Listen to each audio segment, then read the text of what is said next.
Today on Investigate TV Plus, proud parents who share their child's images and information on social media may want to think twice. I don't blame parents. I don't want to shame them, but I do want to make them aware. We have an in-depth look at the risk of keeping an online digital scrapbook that's available to anyone.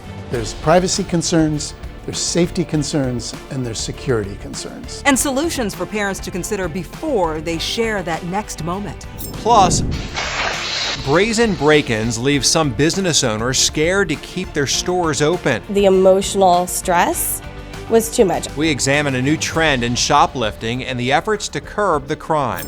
Then, a golden legacy. This is a 70-year-old painting on paper. We dive into the history behind these best-selling children's books. It's not necessarily a show for children. I believe it's a show about nostalgia. In-depth stories that inform and inspire. You're watching Investigate TV Plus. Think before you post. It's a phrase often said to young people and teaching them about the dangers of social media. I'm Tisha Powell. And I'm Lee Zurich, but is it time for parents to practice what they preach? One survey of U.S. moms and dads found more than 75% have posted videos, images, or stories of their children on social media. An even larger percentage use their children's real names in those posts. In today's digital world, it's been dubbed Sharenting, the act of parents oversharing online content that features their kids. Reporter Heather Graff explains there's a growing concern it could put children at risk.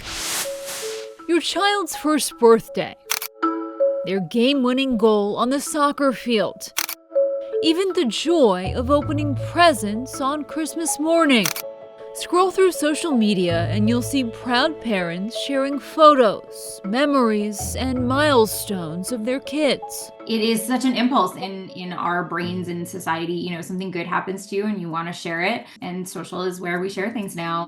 So Sarah Gaines-Levy admits she was somewhat surprised when, in the midst of her first pregnancy, her husband suggested they refrain from posting images of their baby online. He gave me kind of his argument, and a lot of it was about privacy and protection for our growing family, and I eventually found the argument to be pretty compelling. That was back in 2018, and this now family of 5 has stuck to it. Today, Sarah rarely posts pictures of her kids on her Instagram page, but when she does, an emoji is used to cover their faces. Or sometimes she'll get creative with the framing. Just gives you that added layer of security of, like, you know that your child's images aren't getting in the hands of anybody that you wouldn't want. Would you encourage that? Totally, absolutely. Stephen Balcom leads the nonprofit Family Online Safety Institute that works to teach good digital parenting. And whether you've got toddlers or teens, he says moms and dads must understand the risks of so-called sharenting. Sharenting obviously has the word share in it and a play on the word parenting. It's the oversharing by parents of their kids' personal lives online or through various different digital media.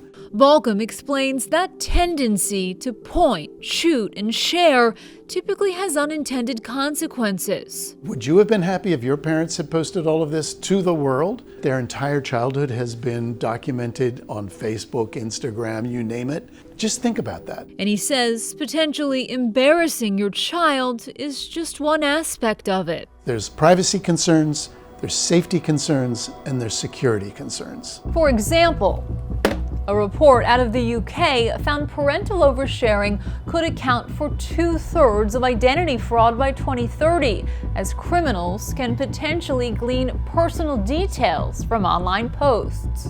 When we think about identity theft, we think about our first pet's name or our mother's maiden name or all this type of information that is clearly available when parents overshare about their kids. University of Florida law professor Stacy Steinberg has led much of the research done on sharenting here in the U.S. And as a mother herself, has chosen not to share her kids' faces or full names on social media. noting the rapid advancement of artificial intelligence poses yet another danger. Images could be taken in contexts that we didn't mean to have them taken and could be shared in nefarious ways. Separate from safety issues, but equally concerning, she says, is the question of financial fairness around content creation focused on kids. And in the age of influencers and family vloggers, Steinberg believes more legal protections are needed for minors featured frequently on their parents' money-making social media accounts. Now that we see how families are profiting off of oversharenting, it's getting more attention. Attention in the form of legislation. In 2023, Illinois became the first state to update its child labor laws so that children of influencers are compensated, requiring those parents to set aside a portion of all income generated and give it to the child when they turn 18. California, Minnesota, and Illinois have all signed bills into law. Chris McCarty is currently in college, but at age 17, founded the organization Quit Clicking Kids, which tracks state-by-state progress on these types of proposals and advocates for their passage. Being a part of Gen Z, growing up with social media in such a unique way, has really helped me see the need for legal reforms in this area. I don't think that family influencing started out as parents going, hey, let's exploit our kids. But I do think it's important that as this turns into a business for some of these families, that we're making sure that those kids are protected financially. From Chris's perspective, the end goal would be legislation at the federal level on behalf of influencers' children. And the primary reason for that is because it is still a patchwork.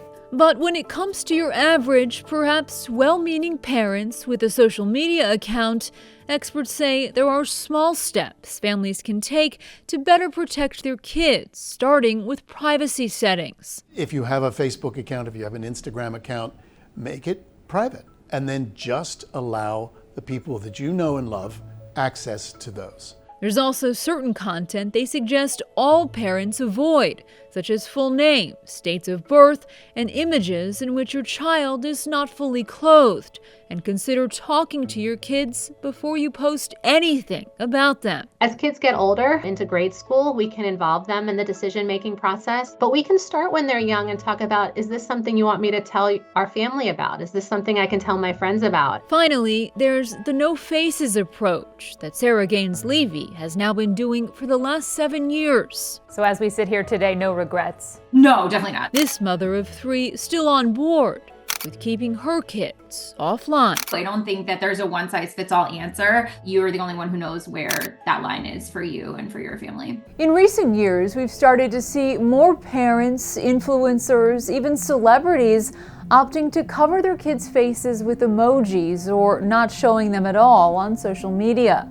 But for parents who are posting about their kids, the other big advice we heard from experts is that you should periodically go back and do an inventory. Maybe even sit down with your child once they reach the teen years and look at your posts together. Perhaps there's an old photo from bath time or potty training, and if they're not comfortable with that picture, then delete it. Experts say it's a good habit to get into and a good way to build trust with your child.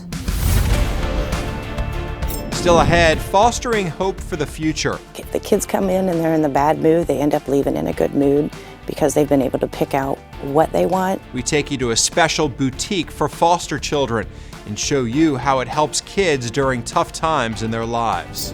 But first, break-ins leave business owners feeling like their hands are tied. How do you deal with shoplifting? We can say it's a lost cause. There's literally nothing you can do. We examine the impacts of retail theft on businesses big and small and reveal a new push to crack down on the crime.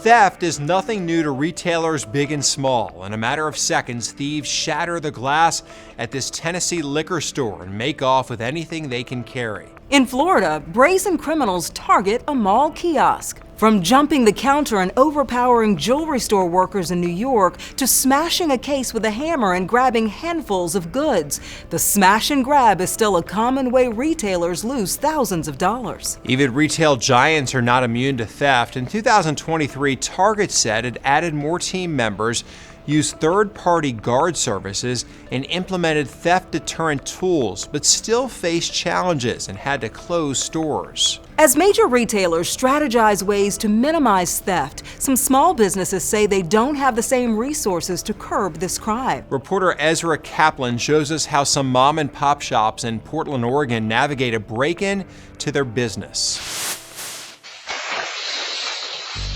$2,000. That's how much it cost Nicole Whitesell just to board up the shattered window. And that's before you replace the glass. You send that to your insurance, you're going to get dropped. Whitesell owns the boutique Adorn with 3 locations across the Portland area. It used to be 4, but she closed her downtown store after repeated break-ins. Like, the emotional stress was too much. She also has to contend with the brazen theft during business hours. How do you deal with shoplifting? We could say it's a lost cause. There's literally nothing you can do. We analyzed Portland crime data and found that in 3 years, the volume of reported shoplifting cases nearly tripled, with 10,000 cases just last year. And when we took a closer look at the data, most of that increase came from just one company, New Seasons. Last year, 3 of the grocery store locations were responsible for 30% of shoplifting reports in the entire city.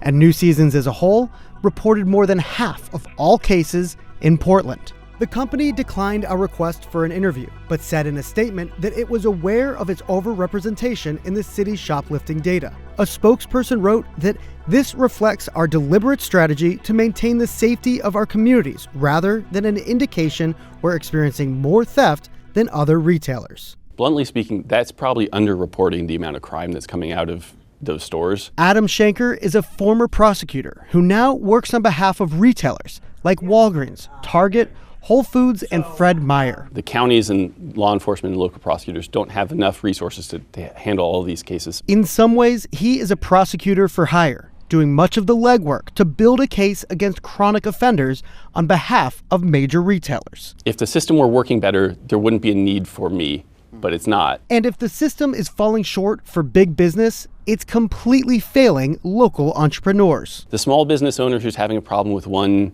or a handful of defendants coming in over and over again, they don't have good answers. They need to call law enforcement, and law enforcement doesn't have the resources to respond. That was exactly what happened to Nicole.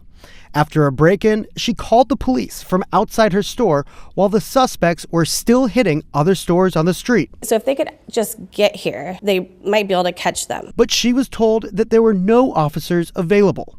Calls for thefts or burglaries in Portland each have a response time of over an hour. I feel like we're here trying to do the best we can and trying to be a positive impact, and the support for retailers specifically feels very small. When it comes to stopping this kind of crime, Portland police tell us they are on the ground, trying to stop shoplifters in the act. At 8690, I just sent out a possible mail at Home Goods.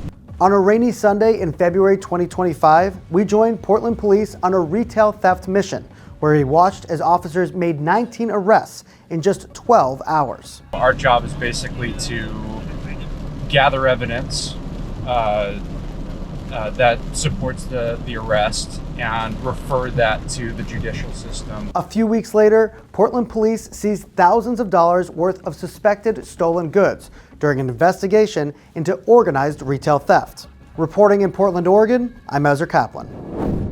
Also in February 2025, a group of 38 attorneys general urged Congress to take action against retail crime. They urged lawmakers to pass a bill that would establish an organized retail crime coordination center among federal law enforcement. Still ahead, illustrations that stand the test of time. You can see how vibrant the colors are considering that this was from the 1960s. How art from decades ago inspires the creators of today. But first, meet the couple who have dedicated their lives to foster children. Many children bouncing from home to home don't get those experiences of having new clothing, let alone being able to choose new clothing. We take you to the boutique offering more than just a place to shop.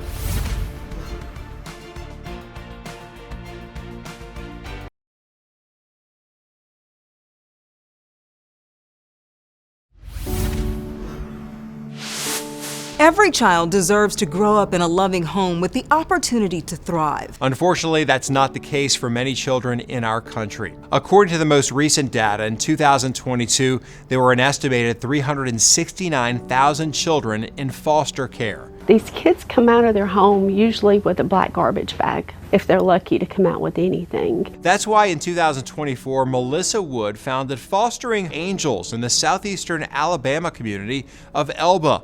The nonprofit provides foster families items such as clothes, shoes, and toys for free. And it's all about that little face, just blessing that little one that has not asked to be where they're at. A couple in Nebraska who have been foster parents for nearly 2 decades decided to expand their reach with a similar concept. Reporter Erin Hartley shows us their passion project. Amber Richardson and her husband have been foster parents for 17 years. It's how her adopted son Trey came into their lives. Our oldest child came to us in 2007 with a single black trash bag. Children in the foster care system often have few or no belongings. That's why Amber started Foster Heart and Hope, a boutique that offers new clothing for foster kids and their siblings for free. The purpose of that is to provide love and dignity. Many children bouncing from home to home don't get those experiences of having new clothing, let alone being able to choose new clothing. The kids come in and they're in the bad mood, they end up leaving in a good mood because they've been able to pick out what they want, and they come out very happy and very excited to get the new clothes and the new shoes. Volunteers like Corinne know just how much these items can help as an adoptive foster mom herself. So when we are able to come in and get 3 new outfits, new shoes or a backpack, we may be able to use those dollars for something else, maybe an experience that they haven't had before. And 2025 marks a new beginning. They're moving down the street into a much larger warehouse to provide for more room and new programs. This new space will allow us to have a classroom, a conference room, boardroom, along with 4 dressing rooms and a nice storage space. And then eventually, towards the end of the month, we are in the process of building a rec space. And while it's a resource for foster families, it's also a place for them to feel safe. Because we know when foster parents are supported, a child is likely to stay. We want to help stabilize the placement so children aren't bouncing from home to home. The nonprofit was established in June of 2020. Since then, it's helped about 2,000 foster children in the region. Still ahead, an iconic item many of us grew up with has its time to shine. 1942, they were using the gold binding. We show you how these little golden books are bringing back memories for parents and grandparents alike.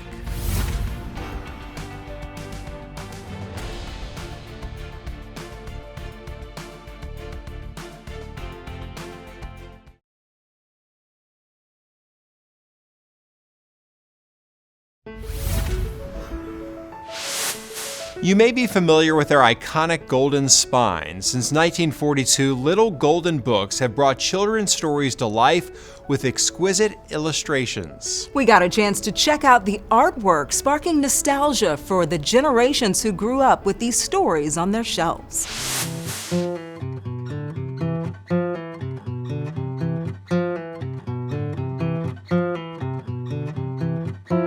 In the 1940s, the vast majority of the authors are women. As more than 80 years have slipped by, these colorful illustrations have stood the test of time. The whimsical scenes of friendly animals and fun characters that tell the stories that captured little hearts and minds. This is a 70-year-old painting on paper. The vibrant reds, verdant greens, and bright blues of little golden books. They're the focus of an exhibition taking visitors on a joyful journey through childhood. These now classics were the brainchild of author George Duplaix.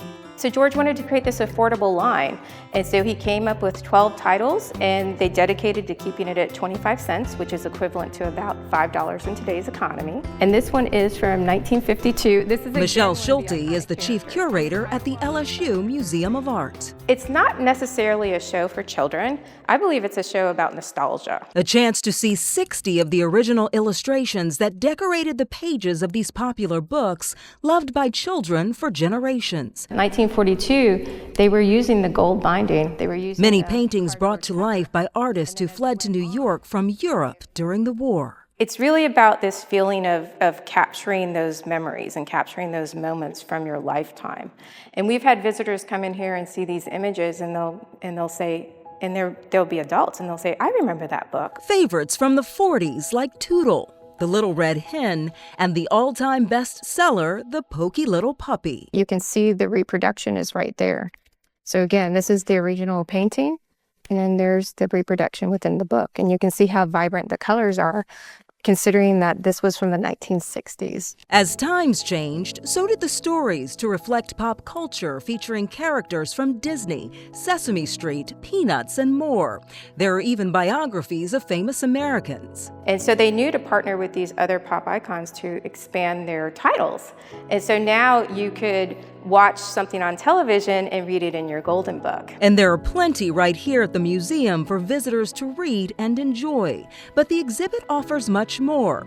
There's an opportunity for guests to create their own art and even meet today's illustrators in person. Just trying to find as many ways for the art to be enjoyed. I think, the museum should be fun, living, dynamic places. It's not just silent where you're looking at the walls. These are lively, beautiful, imaginative images. A rich history, organizers hope will bring back old memories for some and create new ones for the next generation of readers.